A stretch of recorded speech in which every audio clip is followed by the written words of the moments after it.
Bonsoir à tous, bienvenue sur Monaco Info pour une nouvelle édition. Voici les titres de votre journal. Chefs d'État et de gouvernement réunis à New York pour l'Assemblée générale des Nations Unies. Alors que le prince Albert II doit prendre la parole ce soir lors du débat général, des premières décisions ont été actées par les pays membres de l'ONU lors du sommet de l'avenir. C'est l'événement phare de l'industrie du yachting. Le Monaco Yacht Show débute demain. Entre nouveautés et technologies, la directrice générale du salon, Gaëlle Talarida, lèvera le voile sur cette 33e édition et évoquera aussi ce secteur qui s'adapte aux enjeux environnementaux. L'AS Monaco FC a 100 ans. Le club de la Principauté a décidé de célébrer son anniversaire ce week-end lors de la réception de Montpellier au Stade Louis II. De nombreuses surprises sont annoncées. Thiago Scuro, le directeur général de l'AS Monaco, nous en dévoilera quelques-unes dans ce journal. Et puis un chef étoilé australien en Principauté, Dylan Jones était l'invité du Maya Bay dernièrement pour partager ses saveurs thaï et épicées. Reportage à suivre à la fin de ce journal. Prenons la direction de New York pour débuter ce journal où le prince Albert II participe actuellement à la 79e session de l'Assemblée générale des Nations Unies. Le débat général s'est ouvert ce matin avec la prise de parole des chefs d'État et de gouvernements membres de l'ONU, l'occasion pour les pays de réaffirmer leur engagement pour relever les défis mondiaux actuels et futurs. Organisé en marge de l'Assemblée générale, le sommet de l'avenir, initié par le secrétaire général des Nations Unies, Antonio Guterres, a déjà livré des conclusions encourageantes. Le reportage sur place d'Alexandra Pani. Comment restaurer la coopération entre les États membres et la confiance du grand public à l'égard de l'Organisation des Nations Unies ? Dans un monde en constante évolution qui fait face à de plus en plus de bouleversements, les dirigeants mondiaux doivent se poser la question de comment rendre ce monde plus juste. Durant ces 2 journées de dialogue du sommet de l'avenir, les États membres ont adopté 3 textes après 3 années d'échanges et de négociations. Ils ont pour ambition de doter les instances internationales d'outils efficaces et adaptés aux défis du XXIe siècle. Aujourd'hui, je vous mets au défi de passer à l'action, de mettre en œuvre le pacte pour l'avenir en privilégiant le dialogue et la négociation, en mettant fin aux guerres qui déchirent le monde et en réformant la composition et les méthodes de travail du Conseil de sécurité. La Principauté, aux côtés des 192 autres États membres, a pris une part active à ces négociations. Parmi les points défendus, Monaco a obtenu la reconnaissance des valeurs du sport comme vecteur de paix et de développement durable, ou encore les questions liées à la protection des océans et de la biodiversité marine. Le sport comme facteur inclusif qui permet à toutes les populations, à toutes les communautés d'être ensemble et d'échanger, et la protection de l'océan qui est une composante de la lutte contre le changement climatique. C'est un moment très fort, je crois très particulier, puisque nous avons eu l'occasion, nous États membres de l'ONU, de réaffirmer notre engagement sincère pour le multilatéralisme et pour vraiment l'envie de collaborer internationalement ensemble. Donc dans un contexte un peu particulier, je crois que les 56 actions du pacte démontrent qu'il y a une réelle volonté, une réelle prise de conscience qu'il faut véritablement accélérer nos engagements pour un avenir meilleur, plus prospère et surtout pour les générations futures. Comme l'a rappelé dans son discours le secrétaire général, la porte est aujourd'hui ouverte. Il incombe à présent aux États membres de la franchir. La jeunesse était au cœur de ce sommet de l'avenir, à la fois moteur et solution pour faire face aux défis contemporains. Une jeunesse mise à l'honneur également par la Fondation Post-Conflit Development lors d'un événement organisé lundi matin à la mission permanente de Monaco auprès des Nations Unies. L'objectif de cette fondation est de supporter les communautés impactées par les conflits et promouvoir leur accès aux programmes de développement. Depuis 2019, la fondation a lancé les Awards Prince Albert II, remis à des jeunes leaders engagés au service de la paix. La récipiendaire 2024 est la monégasque Léa Chaki pour son implication et sa participation, notamment à la conférence de la société civile de l'ONU. Et cette année, pour la première fois, ce prix a été également remis à une personnalité publique. Il s'agit du président du CIO, Thomas Bach. Bien connu du grand public, il passera la main à la fin de son second mandat en 2025 et s'est donc vu remettre un prix des mains du prince souverain pour son engagement au service de la paix. Autre événement à l'agenda princier, une rencontre bilatérale avec le président de Lettonie, Edgars Rinkēvičs. Ils ont pu aborder différents thèmes d'actualité dont le conflit en Ukraine, les questions environnementales ou encore les nouvelles technologies numériques. Cette bilatérale était l'occasion pour le président letton de discuter avec le souverain de la candidature de la Lettonie pour un siège en tant qu'État non membre au Conseil de sécurité pour le mandat 2026-2027. Et derrière moi, encore beaucoup d'activités devant l'entrée des Nations Unies. Ce mardi matin s'ouvrait le débat général de la 79e session de l'Assemblée générale. Le prince Albert II prendra la parole en fin de soirée à New York. Pour les noctambules, vous pouvez le suivre en live sur le site de l'ONU TV. Mais nous reviendrons bien entendu sur ce moment phare du déplacement du souverain dans l'édition de mercredi. Merci Alexandra pour ce point complet depuis New York. Retour en principauté à présent avec le salon international de référence pour l'industrie de la grande plaisance. Le Monaco Yacht Show ouvre ses portes demain. Pour évoquer cette nouvelle édition qui aura lieu jusqu'au 28 septembre, Gaëlle Talarida est notre invitée ce soir. Bonsoir. Bonsoir. Merci d'être avec nous à la veille du lancement du Monaco Yacht Show, 33e édition du nom. À quoi faudra-t-il s'attendre cette année ? Comme chaque année, c'est un événement extraordinaire avec les grands acteurs du mondiaux du yachting qui sont présents sur les quais du port Hercule. Beaucoup de nouveautés cette année. Nous avons 46 yachts présentés en première mondiale. C'est assez exceptionnel. D'habitude, on arrive à tirer à peu près 40 nouveaux bateaux chaque année, ce qui fait une flotte de 120 yachts avec une taille moyenne qui avoisine les 48 mètres, qui est assez exceptionnel. Cela reste une véritable vitrine de l'élégance et de l'innovation. Clairement, c'est l'événement que l'industrie de la grande plaisance choisit pour présenter au monde ses nouveautés. C'est une liste infinie de nouveautés, à la fois les bateaux en tant que tels, mais aussi toutes les innovations à bord embarquées dans les yachts, que ce soit technologique pour, on va dire par exemple, des nouveaux systèmes de propulsion, dont un bateau sera présenté cette année San Lorenzo avec une propulsion vraiment innovante en termes de gestion du méthanol, mais également toutes les nouveautés en termes de tendance, de décoration, de design. Donc c'est vraiment ce moment tellement important pour ces acteurs de la grande plaisance qui se déplacent en grand nombre à Monaco, nous accueillons 554 sociétés cette semaine qui exposent sur les 12 000 m² de stands d'exposition. Voilà, et tous ces stands d'exposition sont répertoriés par zone, c'est cela ? Exactement. Nous avons souhaité, il y a quelques années maintenant, de thématiser les quais du port Hercule pour améliorer l'expérience de visite du Monaco Yacht Show. Nous avons les tentes climatisées, par exemple, qui regroupent les équipements, les services, la décoration, comme j'expliquais tout à l'heure, au parvis piscine. Également, un espace dédié aux innovations green, le Sustainability Hub, qui est sur la Darse Sud, et l'Adventure Area, qui est sur le quai Antoine Ier, qui regroupe, on va dire, l'art de vivre du yachting, tous les éléments dont on peut bénéficier quand on est à bord d'un bateau, les tenders, les toys, les services, les produits associés, les destinations nouvelles qui viennent présenter les attraits pour attirer des yachts chez eux pour la navigation. Et aussi, bien évidemment, ce qu'on appelle la Dockside Area. Ce sont tous les quais du port Hercule qui accueillent les grandes unités amarrées. Et ces quais-là seront dédiés exclusivement aux clients privés mercredi. On ne peut pas acheter de tickets pour visiter le Yacht Show mercredi puisque ces invités viennent pour pouvoir visiter les bateaux en priorité mercredi sur ces quais. Mais Gaëlle Talarida, le Monaco Yacht Show va au-delà de ces espaces d'exposition en proposant des conférences ou des tables rondes également. Nous avons, on va dire, travaillé main dans la main avec l'industrie pour mettre en avant toutes les nouveautés en matière d'environnement, en matière d'un yachting plus durable. Et pendant les 4 jours de l'événement, en particulier plutôt pour les conférences pendant les 3 premiers jours, plusieurs thèmes seront abordés avec les exposants notamment pour présenter des innovations en termes de design ou d'autres sujets qui traitent d'un yachting plus durable. De par votre expérience, l'industrie du yachting est très concernée par la place de la durabilité et de l'écologie dans son secteur ? Ils sont très concernés. c'est leur avenir qui est en jeu, je dirais, un petit peu comme toutes les industries mondiales.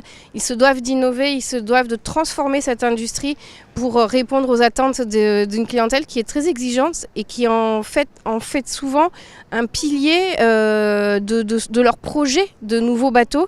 Donc c'est un sujet qu'on traite avec beaucoup d'importance au Monaco Yacht Show parce c'est un sujet qui nous est à cœur.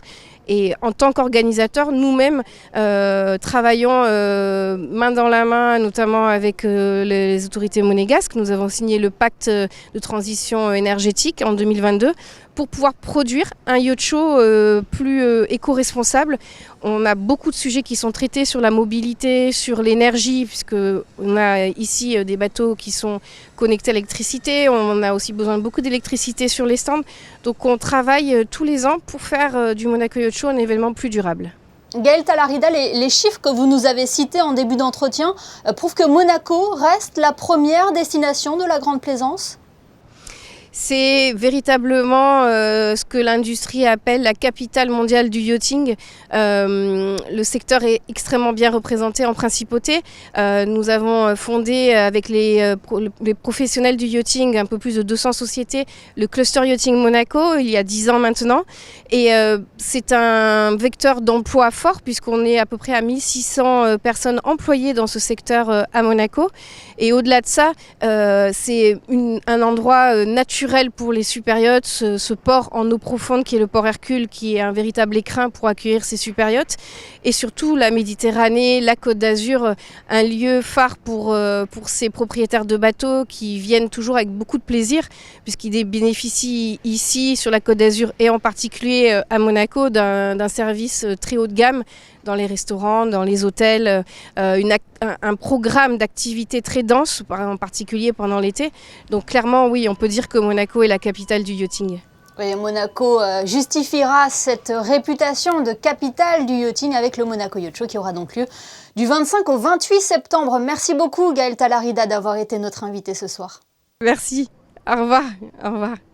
Et nous parlions de la place de la durabilité et de l'environnement dans l'industrie du yachting. Ce thème était au cœur de la 4e édition du Monaco Smart and Sustainable Marina Rendez-vous, organisé par le Yacht Club de Monaco afin de favoriser le développement des marinas vertueuses. Les explications de Christine Datomel et Alexandra Marangoni. La préservation de l'environnement est au cœur des préoccupations du Yacht Club de Monaco. Protéger l'écosystème marin, riche et fragile de notre planète, doit être une priorité absolue. Et pour faire bouger les lignes, il est crucial de devenir un acteur du changement. Telle est la volonté souhaitée par le président du Yacht Club de Monaco, le prince Albert II. Désireux donc d'accompagner l'innovation à 360 degrés dans ce secteur, le Yacht Club de Monaco a accueilli entre ses murs durant 2 jours le Monaco Smart and Sustainable Marina Rendez-vous, un événement qui a rassemblé plus de 250 participants, incluant entrepreneurs, industriels, investisseurs, promoteurs et développeurs de marina du monde entier. Je pense que cette édition est bien la synthèse et on voit la rencontre puisqu'il y a à la fois des architectes de marina, des architectes de bateaux, des investisseurs, des chantiers. Donc c'est pratiquement unique, la place de Monaco est unique en ce sens puisqu'on peut avoir toutes ces personnes-là pendant 2 jours ensemble. Et on voit qu'ensemble, il y a quand même pas mal de solutions qui émergent, des discussions très très intéressantes. Et si de nombreuses startups ont proposé bon nombre de solutions innovantes, une a retenu plus particulièrement l'attention des participants, celle de Éco-Céan, un concept d'ailleurs très prisé par les ports de Monaco, souvent précurseur en ce qui concerne les problématiques liées à la biodiversité. Il faut savoir que les ports et les marinas sont dans des zones qui étaient auparavant, quand elles étaient naturelles, des zones de nurserie dans lesquelles les petits poissons venaient se trouver de quoi se protéger et de quoi se nourrir. Donc aujourd'hui, l'artificialisation a détruit finalement ça, a détruit l'habitat. Et donc l'idée, c'est d'apporter des petits habitats qui ont une fonction écologique de à la fois protéger les petits des grands et à la fois leur apporter une nourriture variée. Donc en gros, si je mange et que je me protège des prédateurs, je grandis, donc le port redevient une nurserie. Une remise des prix a ensuite clôturé cet événement au Yacht Club de Monaco. La start-up EcoCéan a d'ailleurs reçu le prix de l'innovation. Face aux défis environnementaux actuels, connecter les innovateurs avec les opérateurs de marina et autres professionnels du secteur pour déployer des solutions technologiques concrètes semble donc être une solution efficace pour donner vie à des marinas toujours plus vertueuses. Dans l'actualité, en bref et en images, Latin America Charity Ball aura lieu le 3 octobre prochain au Yacht Club de Monaco. Ce dîner de gala organisé par Daniela Spagné, présidente de l'AMLA, aura notamment pour invité la première dame du Panama. Une conférence de presse était organisée hier au Crème pour présenter cet événement qui mettra donc à l'honneur ce pays d'Amérique centrale à travers sa culture et sa gastronomie. L'occasion également de lever des fonds pour l'AMAD et son projet issu du programme Dignité pour les femmes. La cause des femmes sera également au cœur de la deuxième édition du concours En marche pour l'égalité. Ce jeu de pistes proposé par l'Union des femmes monégasques tend à sensibiliser la jeune génération aux droits des femmes. Ce jeu concours est gratuit et s'adresse aux jeunes monégasques résidents ou scolarisés en principauté âgés de 15 à 21 ans. De nombreux lots sont à remporter comme un iPhone 14 ou une tablette. Les inscriptions sont ouvertes jusqu'à dimanche. Toutes les modalités sont à retrouver sur le site ufm.mc. Football à présent avec l'AS Monaco qui reçoit Montpellier ce samedi pour le compte de la 6e journée de Ligue 1. C'est cette rencontre qui a été choisie pour célébrer le centenaire du club de la Principauté. De nombreuses animations seront prévues en amont et un hommage sera rendu aux légendes de l'AS Monaco. Pour en parler, mais aussi évoquer le début de saison des Rouges et Blancs, nous sommes en duplex avec Thiago Scuro, directeur général de l'AS Monaco. Bonsoir Thiago. Bonsoir Émilie, vous allez bien? Eh bien très bien, un peu comme le début de saison de l'AS Monaco, on peut le dire. C'est un bon début de saison pour le club de la Principauté. It is very important to start the season strongly as we are doing. We know the challenge we have this season with so many games, new format of Champions League, a lot of weeks having to play 3 times a week as we did the last one. So it's very important to start in a strong way on the pitch, to build confidence, to build the team for the rest of the season. We are pretty happy so far. Travailler dur, s'entraîner dur pour atteindre ses objectifs, c'est ça le leitmotiv en ce moment de l'AS Monaco? Yeah, it is. Keeping training and preparing the team hard and strong. Also, we are very focused on keeping all the players engaged. As we saw the last week, we used a lot of players in different matches, in different contexts. So it's very important to have all of them fit, but also engaged with the goals, with the project we are building. So it's not possible to make the strong season that we want to do only with 11, 13 or 14 players. No, we need the full squad on board, including the technical staff. And everyone working together, AS Monaco will be much stronger. Oui, la Ligue des Champions était un retour attendu par tous les supporters. On ne pouvait pas rêver mieux qu'une victoire pour débuter la compétition. Yeah, for sure. It was a very special night for all of us, for the Principality of Monaco, for our organization, for the fans. Coming back for Champions League after a few years. First match, Barcelona home. Also the chance of winning this game. Yeah, iconic, special. But it's behind. It was only 3 points as all other matches. Now we have to keep our foot on the ground, keep working hard, knowing that we have stronger matches in front of us. And again, the new format of Champions League is qualification on league system.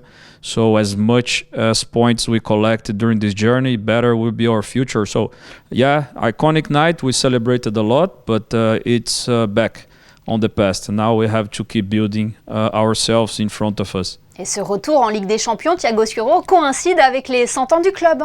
Yeah. Coming from those 3 victories as we mentioned, now the next match is the gala game to celebrate properly the centenary of the club.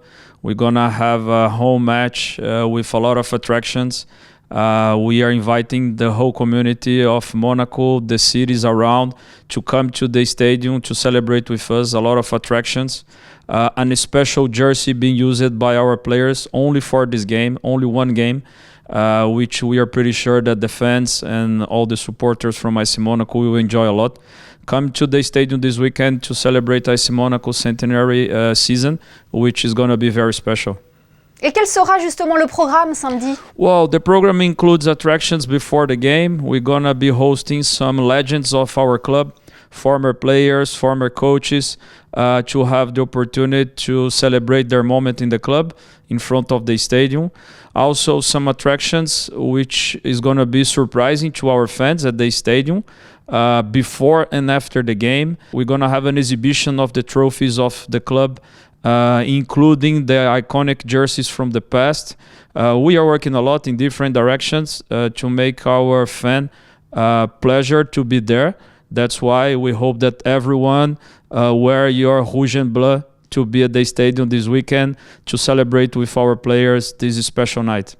Thiago, on le précise, mais les 100 ans de l'AS Monaco vont être célébrés tout au long de l'année.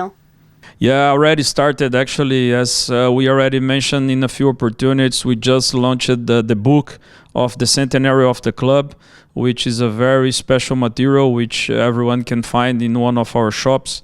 We already had some other projects on board, like the Summer Village, where we had a space dedicated to AS Monaco, being in touch with our community during the whole Summer Village.